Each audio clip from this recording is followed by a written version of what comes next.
মরণে ভয় আছে, মরণে ভয় থাকলে না কবরস্থান থেকে ফোন করে করে আসতেই না। তুই কাকে ফোন করিস বে? হ্যাঁ, দিন রাত ফোনলে বসে থাকিস, আর কবরস্থানেও কি তোকে ফোন করতে মন যায়? মরবি মরবি, তোকে বললাম না রাত 2টোয় ফজর দিকে একটা মৃত্যু আছে। আবারও বলছি, হ্যাঁ, জামতারায় ফজর দিকে একটা মৃত্যু ছিল, হয়ে গেল আজকে। আজকে কী বার গো? আজকে সোমবার।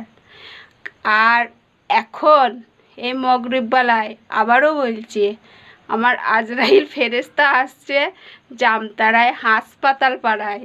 হ্যাঁ, আবার একজন যাবে, জান কবজ করতে আসে। খুব শিগগিরই আমার আজরাইল ফেরেশতা জামতারায় হাসপাতাল পাড়ায়, ওই দিকটা করে।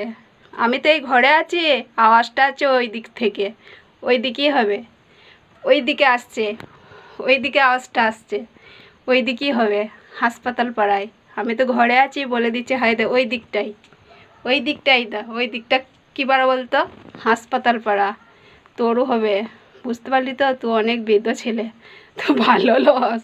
হ্যাঁ, খেয়ে খেয়ে মোটা হ, তোর রুজিটা না কমে আসছে। যত রুজি কমে যাবে তত না হায়াত কমে যাবে। যত বেশি ভাত খাবি তত তোর হিয়াত কমবে। ভাতটা আমাদের আল্লাহর রিজিক দানা একবারই মেপে দিয়েছে, বুঝতে পারলি তো? একবারই মেপে দিয়েছে, যত বছর বাঁচবো তত বছর আমাদের রিজিক দানা ভাত। চাল আর ভাত হচ্ছে আমাদের রিজিক দানা, আল্লাহর দানা হচ্ছে চাল আর ভাত, চাল দিয়ে ভাত। সেই ভাতটা যদি আমরা বেশি বেশি খাই আমাদের হিয়াত কমে যাবে। যত বছর হিয়াত আছে তত বছরকার রুচি মেপে দিয়েছে আল্লাহ তালা।